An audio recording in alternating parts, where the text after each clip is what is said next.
Hello, this is a seminar on rebuttal. And in summary, what the seminar is going to cover is first going to cover different types of rebuttal and how to do them and advice on whether it is suitable in particular contexts. The second thing this will cover will be on macro strategy. So, for example, approaches to bundling up rebuttal, doing line by line, or when you need to pivot away from doing direct rebuttal as a mode of overcoming another team in a debate. The third thing is how do you prioritize what is good rebuttal? And lastly and briefly will be on tips to improve your skills at rebuttal. So, this is not moving. So firstly, in terms of approaches to rebuttal at the kind of line by line level of analysis, this will essentially go over different types of rebuttal and its applicability. The first kind of type of rebuttal here is going to be a flip. And what a flip essentially tries to achieve is just to generate a new harm or benefit based on what the other team already has. I think there are broadly two types of flips. The first of which is a value judgment flip, which is to say, you agree with the team's conclusion but differ on the value judgment. So, for example, if there is a claim such as North Korea improving surveillance technology is harmful to its citizens because now they're going to extra surveil the citizens, and that's going to be a huge denial of privacy and also freedom of expression amongst North Koreans. That could be a claim someone chooses to make in the debate. A flip which flips the value judgment is simply to go, well, actually, improving surveillance technology is a good thing because it allows the state to be more precise and they're less likely to target non-dissidents. Better surveillance means it will only target people who they know are actually speaking out against the regime rather than knocking on every single door of a person's house and disturbing people who don't harbor any views towards protesting the state. And that ultimately means there are going to be less victims of the state. So that is a flip on the value judgment. The second type of flip is a flip on the metric, which is to say you take the metric of the opposing team and explain why your side actually wins it. So, for example, if one team argues we save more lives, you go, actually, we're a team which saves more lives. So, when is a flip appropriate? And my general thought on this are twofold. The first of which is a flip is kind of a gold standard in terms of rebuttal because successful flips create substantive benefits and harms, which you can later use to weigh up against other teams' contributions in the debate. So it is both a form of offense as well as a form of defense, which therefore means is relatively useful in having that dual sort of role. The second thing here is I also often think about flips not only in the context of rebuttal, but also in terms of case writing, which is to say, if I'm struggling to generate content in a debate, the third argument I often run will be a substantive argument, which I think is a flip on the primary win condition of the opposing team. And in many ways, maybe it won't be successful because it is the less intuitive idea on where that argument is likely to fall, but I think it's still relatively useful to even think about flips right from first for the very reason that any kind of mental workload you can offload to prep means you've got more time doing the actual complex sort of stuff in debate, and also means that in terms of being in debate, you'll have a foothold into a central clash the other team's going to try and win on, which you don't need to generate in terms of just pure responsive content and reacting to other team, but something which you are able to plan for in prep. The second, and I think the most common type of rebuttal is mitigation. And mitigation can often operate on multiple levels. Mitigation can reduce the impact of an argument, it can reduce the likelihood of an argument, it can reduce the importance of an argument, and also it can reduce the exclusivity of an argument. Mitigation should often be accompanied by weighing to be fully effective. And to clarify a misnomer here, which is to say that many people often use mitigation as a shorthand for bad rebuttal, i.e., in debate where they go, all the other team does is just mitigate our claims. That is often a misnomer for the very reason that there is bad mitigation, but there is also very effective and good mitigation. And sometimes you're never able to delete a argument in its entirety. It's just like, well, yeah, this is going to happen by virtue of the motion, but you can reduce the importance of it by so much through mitigation, such that it is just something which we don't care about by the end of the debate, which therefore means mitigation is useful. And I think judges should always be a bit critical of people who are just like, well, all they do is mitigate. Sometimes all you have is mitigation, and it's still a legitimate and fine form of rebuttal. So the question, therefore, is what is the difference between good and bad mitigation? I think there are kind of two ways I think about it. The first of which is what is the assumed level of harm prior to any mitigation done by a team? And this will obviously depend on the level of proof from the other team. And the second then is how much do the responses change it? And judges should be passing each pass of analysis to fully understand the effect of a mitigation to be able to make this judgment, essentially. And there's a few things to note here, which is to say, often mitigation happens with just like a person getting up and giving many small pieces of mitigation. And ultimately, simply having quantity does not necessarily mean quality, which is to say, there might be five pieces of mitigation, but each of the pieces of mitigation are incredibly minor and ultimately do not amount to anything. And that therefore probably means it is probably passable mitigation, but one which is not wholly effective by the end. Conversely, effective mitigation can often just be one really good response which mitigates the vast majority of a team's claim, and that should be credited as such without being like, well, you don't give enough responses or etc. Judges do have that responsibility to consider the effect of each piece of mitigation and to determine its effectiveness, and that is their role as a judge, essentially. So this slide is a worked example of what I think is weak mitigation, okay mitigation, and good mitigation, which is to say, the motion is that we should ban controlling partial vertical integration. And what controlling partial vertical integration essentially is like, there are two companies. There is a upstream company in a supply chain and a downstream company in a supply chain, and they purchase a majority interest in the downstream company, which means it is not a formal acquisition where they purchase 100% of the shares. Maybe they only purchased around 25% of the shares, but they became a majority shareholder and therefore have a lot of influence over the decision making of the downstream company. So, an affirmative claim is, for example, majority shareholders, i.e., the supplier who purchases controlling interest in a downstream company, i.e., the retailer, will make decisions about the company to enrich themselves and other firms they have an interest in. For example, when Thai Union Group purchases a controlling interest in Red Lobster made Thai Union the exclusive shrimp supplier and put on an ultimate endless shrimp promotion as a permanent menu item, which enriched Thai Union but caused great losses for Red Lobster. So that is the harm which affirmative have raised and suggest this is a reason why you should ban controlling partial vertical integration. So, what is a piece of weak mitigation? A weak mitigation, in my eyes, would be something which says, well, firms of a controlling interest have reputational and PR incentives to not do evil things like screwing over a business so blatantly. I think this is a weak piece of mitigation because there is no explanation as to why reputation and PR is a stronger interest than profit incentives. An okay piece of mitigation, then, is firms still have an interest to keep the share value of the downstream company high because they are paid dividends or might want to sell on the shares in the future. I think this is an okay piece of analysis. It is logically coherent. It is a way in which businesses can operate, but firms can probably do the cost benefit analysis themselves. So if it is better for the majority shareholders to screw over the retailer, then they could still choose to do it, and this wouldn't be a particularly effective way of preventing them from doing it. The piece of mitigation I think is quite good then is minority shareholders can take the majority shareholders to court for oppression of minority shareholders to prevent them from doing such actions.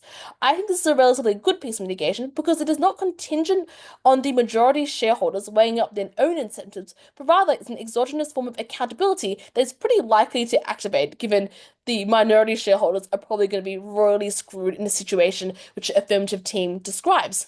So, obviously, with this piece of mitigation, there are some very easy kind of, well, not easy, but I think responses people often make, which are relatively ineffective.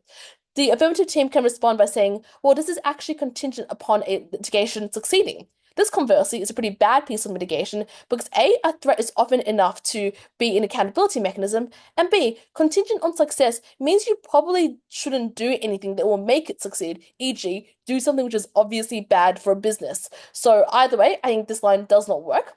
Someone can also attempt to say it is contingent upon minority shareholders wanting to litigate.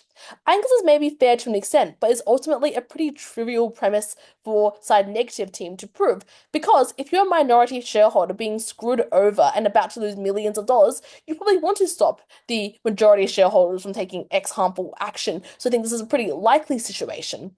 Therefore, this piece of mitigation is relatively resilient to quite a few common lines of response, although obviously affirmative team can make clever responses and then debate is going to increase in quality with a back and forth, but broadly speaking, a pretty good piece of mitigation. However, I think there's a bunch of important caveats to make about it, which is to say, simply because there are bad pieces of mitigation is not necessarily a reason for you to not ever make those responses. In reality, if I had the time in debate, I would make all three responses because different judges are going to be persuaded by different things. So often you want to hedge your bets on multiple lines of response, hoping that the judge at least believes one of them. For example, even what I say is good mitigation could even, like I give a reason for why I think it's more persuasive than the other pieces of mitigation, but ultimately could be very much be informed by my background in corporate law and an intuition that this does happen and is a relatively effective accountability mechanism, which might not shared by other judges or even other judges on a panel, which therefore means it is relatively good to hedge. And the other kind of caveat I'd make here is just that the way each parcel of analysis is explained in terms of its efficacy is also kind of how judges should do things in the OA as well, right? Which is that you give a reason, they explain why the logic of the reason does not fully work or is less persuasive than other reasons, and they should not just be like, I don't believe X or I believe X. Okay, the next kind of category of rebuttal then is just simply explaining why the other team is wrong. So a way you can do that is firstly, you can just point out a fact is empirically false. And when you do that, I think there are two things you should do as a speaker. The first is explain what the truth is, and secondly, explain why that mistake occurs. And the reason why the second step is relatively important is it's kind of a credibility builder for you as speaker, which is say, okay, I guess this is a common misnomer which people hold. And as a result, I know why you've made this mistake, but ultimately that is actually untrue. And that is relatively important because many judges might hold the intuition about a false fact in the world simply because it is relatively common, they've heard it in other debates, and as a result are inclined to credit it. So if you can point out where that reasoning is incorrect, it builds credibility for the response you are going to make. And as a result, it also adds a little bit more detail than just being like, you're wrong, this is untrue, insert competing empirical fact, which in many debates will just result in a judge being like, I don't know, I'm not going to credit it, even though they should still credit it. You want to, whenever you contest a fact claim, you want to give yourself all the tools in the world such that the judge does believe it. An example of how this can operate in an actual debate is affirmative makes a claim. China uses debt trap diplomacy to entrap small states into handing over crucial infrastructure projects, such as the port in Sri Lanka. The negative team can contest this fact claim. They can go, I understand this is a common narrative in Western media, which is an explanation of why the mistake occurs, but the example of Hambantota Port in Sri Lanka is false because this was in fact a project proposed by the Sri Lankan government where India was the initial financier of choice. Well, the truth is, this therefore means China did not propose a project and put it onto Sri Lanka and get them to agree to take out a loan in order to finance it with the future intent of debt trapping them and being able to take away the loan for a geostrategic reason in the future. That's an example of responding to a fact claim. I think this is a particularly useful type of rebuttal, especially in IR debates when there is a reliance on fact claims and also spec knowledge. But of course, this can pop up anywhere in any debate about politics debates or anywhere with a little bit of spec knowledge. And a few caveats to make in terms of improving the efficacy of these claims, but also kind of pitfalls when it comes to both judging and other people responding to these claims is firstly, I think debaters and judges often misunderstand the ordinary intelligent voter standard, which is why you see in debates sometimes the response being like, you should not credit this because it is not OIV. That is often an inadequate response for a few reasons. Firstly, you haven't actually contested the fact is true or false. You are secondly instead trying to misapply the judge manual in a way which is self-serving to your own interests, which is to say the judge manual does not say you cannot credit facts which are not OIV, and an OIV is merely the expected standard of knowledge for a judge to have. You are still allowed to credit facts which are not OIV, and from a very simple, intuitive, perspective, many IR debates could not function if you could not rely on some facts the ordinary intelligent voter did not know. So there is clearly a world for facts which are not OIV. Nevertheless, this is a common misconception. So the second thing is whenever you respond to a claim in this way, it is also often good to hedge and provide a few more reasons as to make the claim a little bit more plausible. For example, in the present example, you can overlay a few more facts, such as firstly, the white elephant SOE promoted by who constructed the port was not a Sri Lankan was not a Chinese SOE, it was in fact a one promoted by the Sri Lankan government. The second thing here is that the Sri Lanka's debt distress was broadly unrelated to China, but rather from borrowing excessively from Western debt markets. The third, there was no debt for asset swap. And fourth, the Chinese Navy cannot use the port for geopolitical reasons. It is in fact just actually a commercial venture for Sri Lanka. And accumulatively, these reasons should suggest that this kind of example of debt trap diplomacy is patently false and something which is to a large extent propagated by Western media. And obviously, all the kind of other reasons I've given just then are not like structural reasons and are more fact claims. But at some point, when you demonstrate enough specificity, give enough different types of reasons to point to a conclusion that China doesn't really use debt trap diplomacy in this specific instance, that should at least plausibly convince many judges that you are the more reliable team and have told the truth compared to another team who has relied on what is functionally a bit of a stereotype. So that's the way in which you can hedge. But of course, with any kind of these empirical fact debates, you come into a dicey territory because judges are imperfect. They don't know everything about the world. The second type of rebuttal you can do is just simply explaining why the other team is wrong. So you can do this by A, pointing out what is wrong, e.g., there's a contradiction, a tension, a fallacy, the logic not following, or it's just merely incorrect. And then you can point out the actual logic as to how things are supposed to work. I think often the pitfall in debates is people often are happy pointing out that there's a contradiction, there are tension.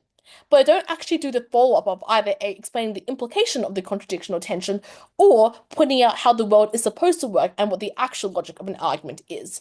So, in this instance, I've done an example where Neg has integrated what Ak has said and then responded to it. So Ak says we can increase the amount of productivity by increasing consumer demand. This is wrong because consumer demand doesn't increase productivity because increased demand only increases productivity in a contractionary crisis, e.g., a recession.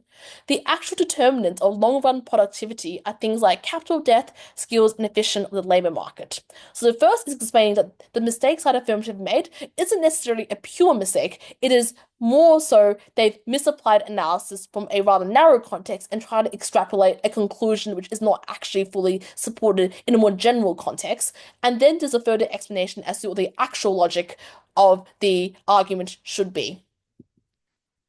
I should now clarify here that there are many pet peeves and many kinds of overused rebuttal in this sort of instance. The most common one I see these days is probably symmetry, and symmetry is something which is widely and grossly misapplied. So to clarify what symmetry means, a symmetrical argument is one where both sides, affirmative and negative, can plausibly use the same logic, principle, or reasoning to support their position. This means the argument does not uniquely favor one side. It could be split and still make sense for the opposition. So for example, if affirmative says freedom of speech is important because it protects minority voices, negative would counter. Freedom of speech is also important because it allows harmful ideas to be challenged in the open. This argument is symmetrical. This line of logic is identical. Symmetry is commonly misused in two ways. The first of which is a team trying to claim a little bit of the other team's benefit or trying to get rid of a harm by saying it is symmetric, or it's a lazy attempt at washing arguments. The thing to note with symmetry is that things are only symmetrical when arguments apply to a pretty large extent the same on both sides, or the same logic can plausibly support both positions.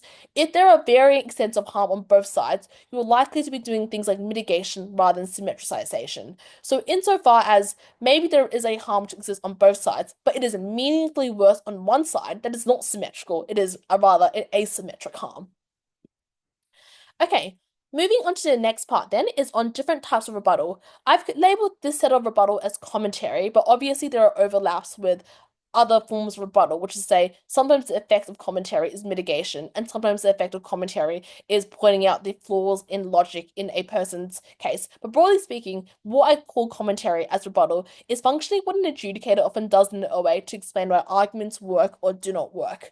So the first thing to discuss here is just the general pitfalls when it comes to commentary, which is say, I think firstly, later speakers in debates often do too much commentary, and the reason why commentary is less useful than often why I think like direct rebuttal or engagement with content in debate actually is to a very large extent, you should be expecting competent adjudicators to reach the same observations about the extent to which arguments are proven or what like analytical problems exist in these arguments, and they should be doing a lot of this by themselves.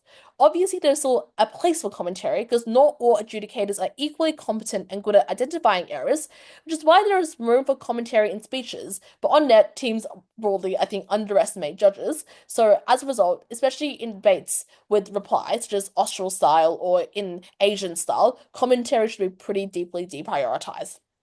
So the first of a commentary which can exist is identifying missing burdens in an argument. Like a very simple one is they prove capacity but don't prove incentive is identifying a missing burden. The kind of thing to be cautious with this is I think often teams go really titiff with missing burdens in an argument. And the reason why I think teams go quite titiff is that at some level, debating starts with a common and well accepted but unproven intuition which further analysis is built on. For example, assumptions like education increases your earning potential or corporations are profit seeking are things you rarely have to actually prove in debates, and the vast majority of judges are going to accept it. And at some point, within a 7 to 8 minute time limit, you can't prove everything, so often you're starting with a relatively plausible and commonly understood assertion in debate. That therefore means is there are burdens all the way down. At some point, you're going to be able to find a unproven burden or assertion, but it will be unreasonable for you to not credit that piece of analysis, given kind of just that generally this is something which is well accepted or to a large extent true. The implication of this then is this means responsive switches that are like, this team misses four crucial premises are probably lying. And the important thing for both speakers and judges to recognize is that you need to understand when a premise is actually contentious, and that is where the load-bearing part of the argument actually lies, and where it becomes a problem if it hasn't been proven. For example, in a simple argument such as whether it is good for central banks to raise interest rates, if it is a fiat debate, incentive is totally unimportant because the debate starts from the point of we are going to do the policy. You do not require incentive in a fiat or policy debate in that instance.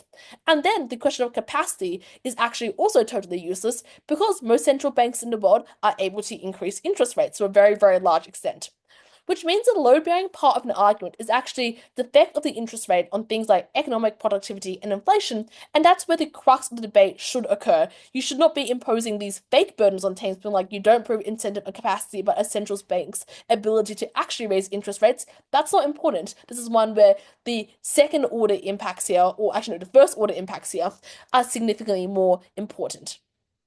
A useful thing to do at the start of an argument also is actually just to identify where the burden of an argument sits in terms of which team has to prove it. So, for example, is this a high burden claim and therefore requires a decent amount of proof because you're running against a common intuition? Or is it relatively trivial and you can do it pretty quickly? So, broadly speaking, on burdens, don't go too stiff with it. You need to recognize what is load bearing, and often it is good to signal to a judge what sort of argument this actually is. The last kind of caveat I'd make here about this unproven intuition is that these intuitions should probably be relatively widely accepted, but of course there is room for challenge. But where there is room for challenge, that is probably a one in which it is a relatively high burden argument. Just say I think it's a high burden argument to prove that corporations aren't typically profit seeking in these ways. So that is kind of the thoughts on missing burdens in the argument. The second type of commentary which you can do here is identifying insufficient proof. And that looks like saying they don't prove the tipping point. And tipping point is another thing which I also think is like overused in debates and people don't really understand what it means. So to clarify what is a tipping point, a tipping point is a point at which a sufficient amount of factors in aggregate mean that an outcome is going to occur. This means tipping points are often binary. It either happens or it doesn't happen. So how is tipping points misused? The first is debaters and judges often use tipping point as a lazy shorthand for I don't think it is properly proven, I don't find it is persuasive, but I want to use jargon to seem like they're more legit or know the ins and outs. That's bad, and I think that's lazy. Second is debaters often use it in the incorrect types of debates about arguments which are on spectrums, e.g., on norms debates or debates about changing a whole group of people's behaviors. These debates often don't have tipping points because a change in the norm often pushes people in a particular direction to a extent rather than being something where if it happens a lot, it will almost the argument will tip over and you're definitely going to do such an action. These debates are about spectrums, not super applicable when you're talking about binary outcomes and an aggregate of factors which gets you to tip over to get to that outcome. And as a note here, that therefore means I think many arguments you make in debates don't actually have a tipping point. I think the best way to think about tipping point is just to think about where this metaphor even comes from in the first place, right? Which is say, think about a glass of water, which is that when it exceeds X angle, at some point, irrespective of what you're going to do, it will tip and fall over because the weight has shifted and the force of the water will mean it falls over. That is actually a tipping point because once you pass that angle, it is going to fall over. It is kind of guaranteed. That's what a tipping point is. And then the other thing to consider is where is tipping point actually used in real life in many instances? It is often used in instances like climate change. That's a classic example. Once you get to a point of global temperature increase, it sets off a whole cycle of other things which is going to occur, such that the temperature is going to keep increasing even if we decrease carbon emissions. That is a tipping point. Or tipping point is also an economic term, which is frequently used in describing relationships in a particular market, which is, for example, the point at which a market tips is when one firm will simply become dominant, irrespective of the number of other firms which are trying to compete in a particular market. It tips in such a way that these people are likely to exit the market in the near future. A key example we often talk about in Australia and tipping points is to say the dominance of Uber Eats in the food delivery services markets.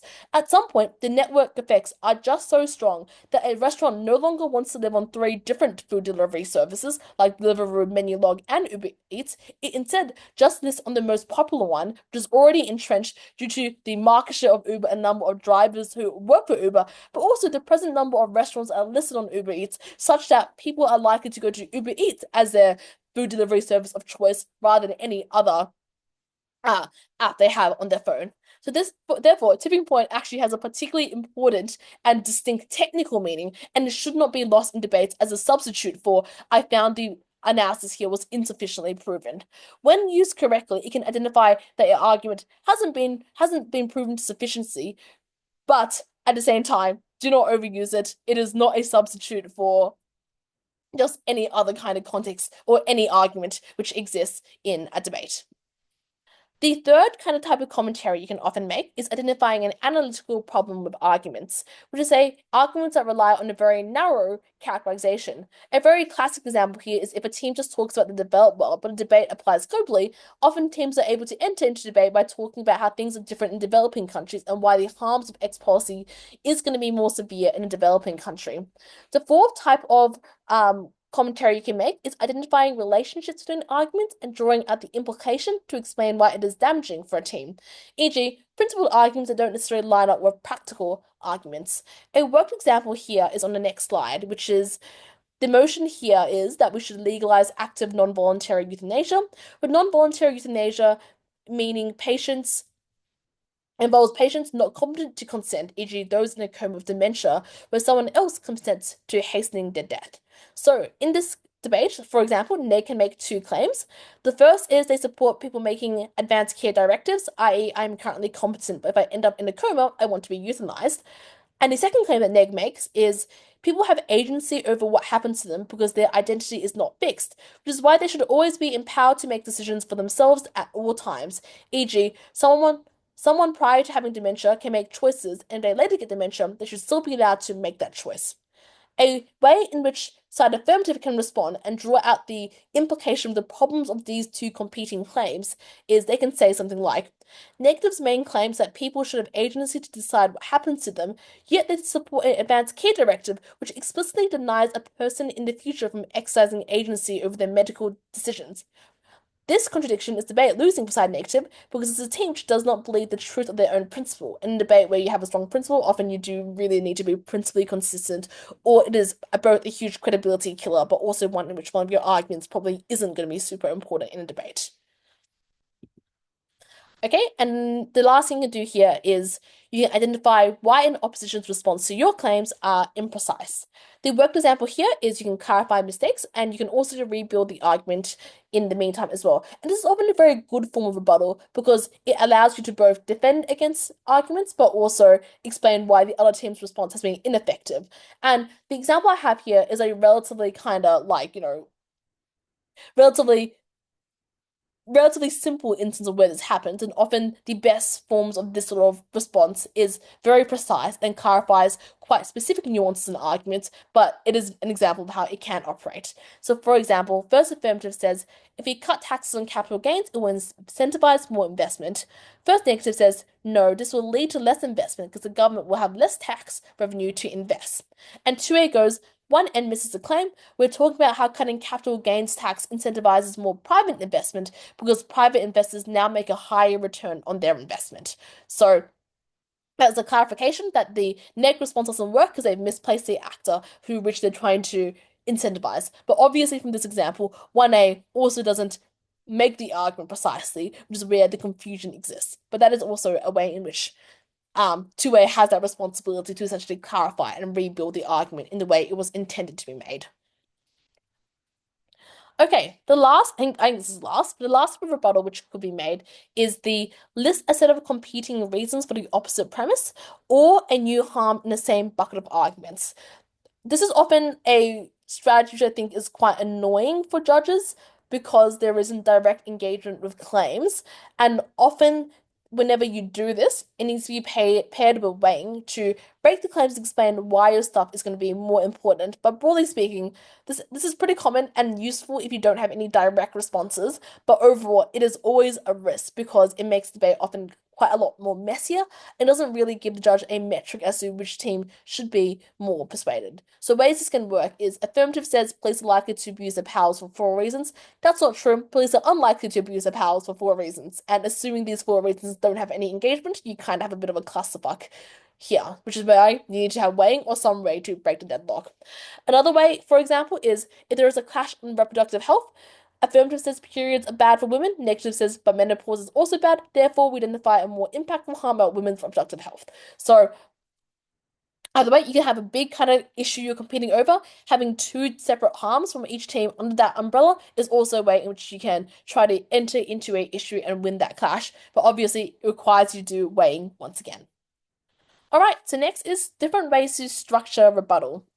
So the first way is you can do integrated rebuttal, which is where you respond to your opponent's arguments within the structure of your own case rather than as a separate block of rebuttal at the start. So instead of saying, first I'll rebut the opposition, then I'll give my arguments, you weave your rebuttal into each point showing how your argument not only stands on its own, but also directly undermines theirs. So the example here is, instead of neg says technology isolates people, but that's wrong. Now, our first argument is that technology connects communities. An integrated rebuttal would look more like technology connects communities, especially the marginalized, which directly counters the claim that it causes isolation. So when is integrated rebuttal useful? It is always useful when you have you have substantive material, which is why it is particularly relevant at first neg or leader of opposition. The benefits of this is firstly, it's efficient and avoids repetition, and secondly, it shows engagement. Structurally, it is far easier for a judge to track and assess claims being made against each other when it is integrated rather than forcing a judge to piece things together. And often as speakers, the thing you have to consider for a judge is the more mental workload you take off a judge, the more likely you're going to win the debate, essentially. Because judges are acting under a pretty constrained time frame of 15 to 20 minutes to come to a core, probably less than that, because often they need to discuss and they need to write their OA during that time as well, which is why you should do things which makes their lives easier. The next kind of approach then is line by line rebuttal. So line by line rebuttal is where you respond to your opponent's argument one at a time in the order they are presented by them. So on the example that we should ban zoos, and let's say zoos side negative and you're trying to prove zoos are not cruel to animals, what I have here is the AF claim and then the neg response, which is a line by line rebuttal. So AF first says they confine animals to small unnatural spaces. But modern accredited zoos have dramatically improved enclosures, designing them to mimic animals' natural habitats.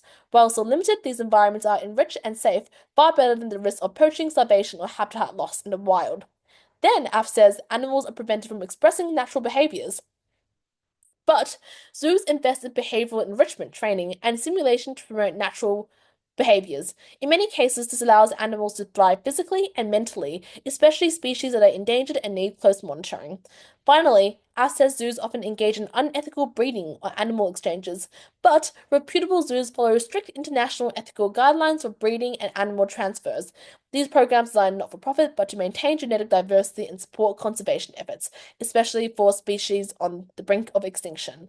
So, when is line by line useful?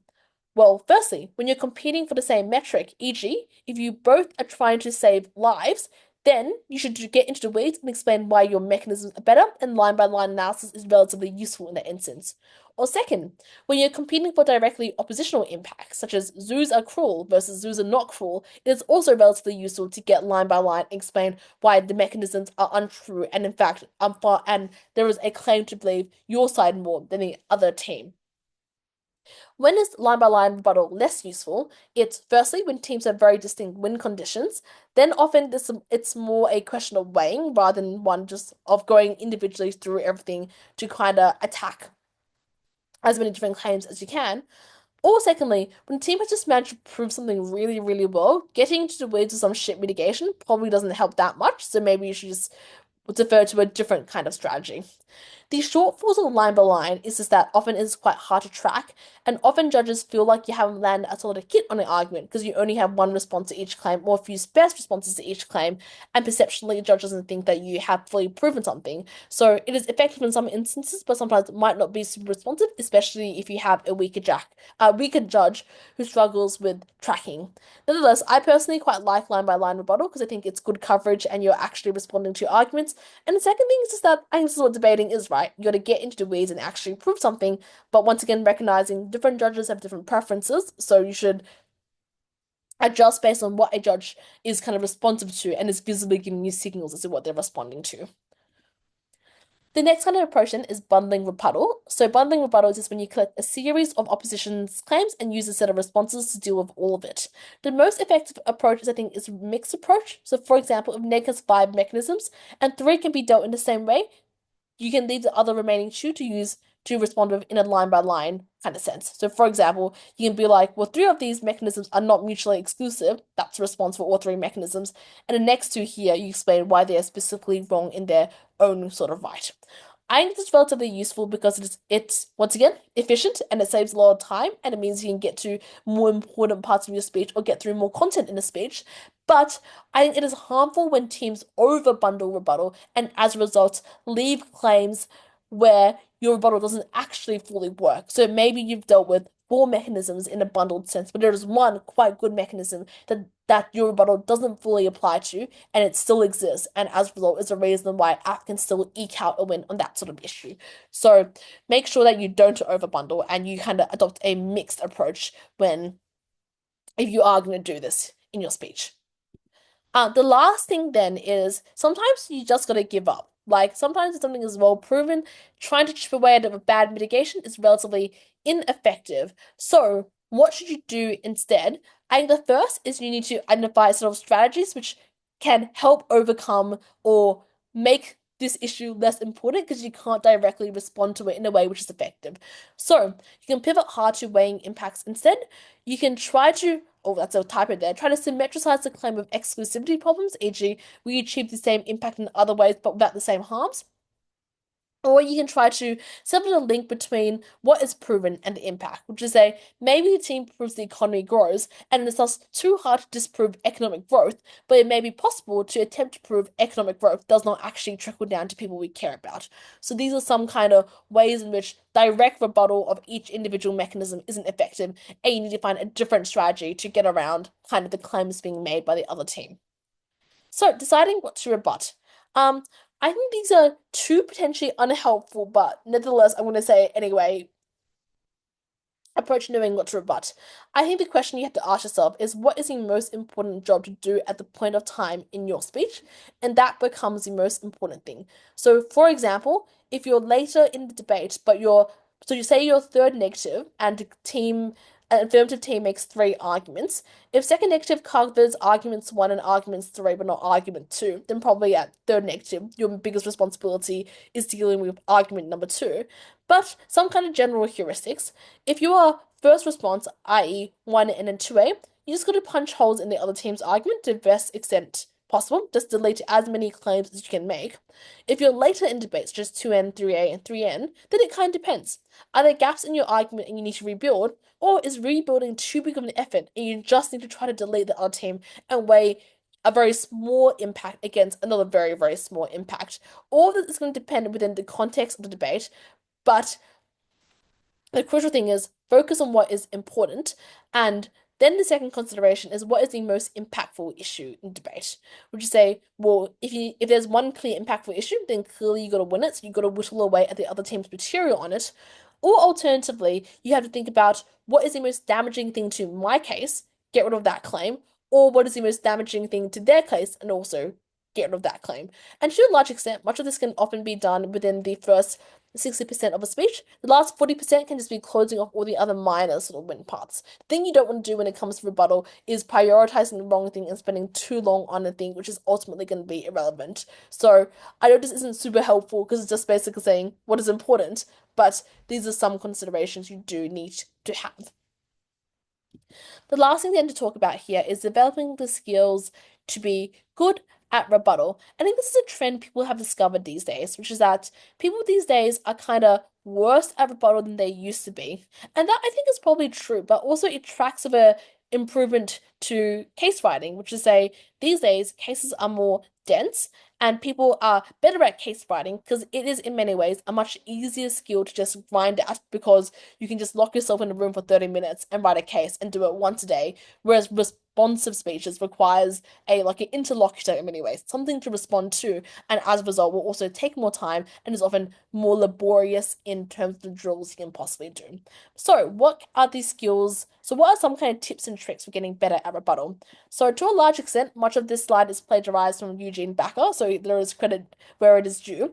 But I think the thing to know is work out what is holding you back as a responsive speaker, because when you identify what is holding you back, that also explains kind of what you need to do to improve. So, for example, if you're bad at identifying crucial opposition arguments as to what a judge is ultimately finding persuasive and not providing responses to it, and secondly, you're also struggling with writing their argument and generating response to them, often an issue here is tracking, right? You haven't listened to the argument, or in particular, you the important content from a team is coming out in a responsive speech, and you're in the midst of writing rebuttal to the speaker who preceded them, and as a result didn't track the important changes to an argument which is going to be more persuasive, that is an issue in tracking, and that therefore means you need to find a better way to track arguments and to generate responses to them.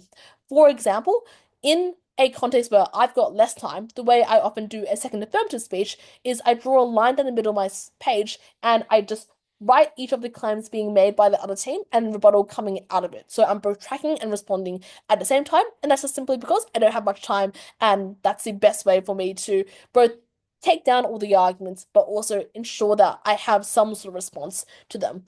When I'm later in the debate, like for example, second negative, third affirmative, or third negative, then I'm able to structure it a little bit better.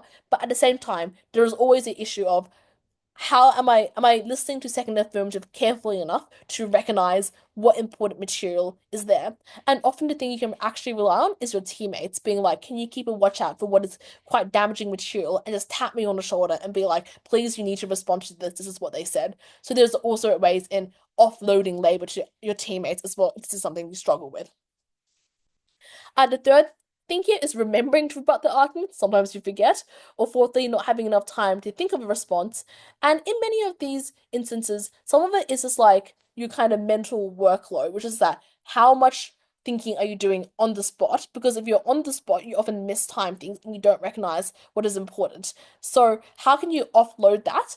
It is often just before you go up to speak, just take the time and label and order your notes in the most important to least important arguments and make a note, either just using a color highlighter or something to be like red for crucial and like yellow for whatever if you get it, not the end of the world, I can pass it to someone else there. So do these things to flag and remind yourself what you need to do without having to rely on being in a debate and being in the midst of a speech and being like, oh shit, I forgot to respond to this argument. I need to do it now. the next few things, such as not having enough knowledge to respond, not clearly explaining your thoughts, these are things which pertain to explanations and also kind of matter filing, right? If you don't have enough knowledge, often it means you have a weakness in a particular area, whether it is, for example, a weakness in Middle Eastern politics or a weakness in finance debates. That therefore should tell you you should also go and matter file these things more so you understand systems better, which allows you to generate responses to things. Not clearly explaining your thoughts, that often is a thing which I think tracks very clear tracks very closely with understanding. Your the clarity of your explanations are often better if you understand content better and you know what is being said. That therefore means if you are kind of not explaining your thoughts well, it means you don't understand things well, which is why the same solve of modifying more and expanding your knowledge is something which you should be doing more of. And often another thing here when it comes to explanations is if there is a concept I'm not super familiar with, drilling down on a relatively concise and good explanation, which I can rehash in many debates, is something you can learn and memorize. Which is to say, let's say you don't do economics, but you want a explanation as to how interest rates can increase inflation, that is something you can literally memorize and find a clear way to explain it, which happens in a prep phase rather than trying to generate that explanation within the debate with the kind of flawed or weak understanding a speaker often has. The last kind of issue is running out of time. I think this goes to the same issue as the reducing your mental workload, which is make sure you kind of understand what needs to be done. If you're running out of time on things which doesn't matter, that is totally okay in a debate. So, broadly speaking, responsive speeches are very hard because you need to react in a debate. Any work you can do beforehand to either ensure you're able to adequately respond to an argument or work things out in prep, that is always going to be more helpful than trying to do things on the spot, essentially. So that is kind of my advice here. The last kind of advice I forgot to put on the slide is when you're in a responsive speech, a really important thing is actually being able to summarize your opposition's arguments precisely and clearly because that is a credibility builder, which is to say, if you strawman an argument, obviously it looks bad and also assumes that you're probably responding in a pretty poor way to the other team's argument. Being able to adequately summarize a team's argument concisely and accurately is actually a pretty important skill. And often I think the best way to do that is for all responsive speakers, you should always judge more because judging more from a third party perspective allows you to have a better sense of what people are doing well, what people are doing badly, what you're finding persuasive, and what likely other judges are not going to find persuasive is a relatively good and useful thing. So to develop your responsive skills, you should always judge. And that I think is also true in generally for any form of speaking. Judging and speaking are very closely related and are and things which everyone should do. But anyway, that is the end of the seminar. I hope that this was helpful and that I had said something interesting to say. I know there are many rebuttal seminars which exist out in the world, but hopefully, two times speed it and maybe you'll learn something interesting.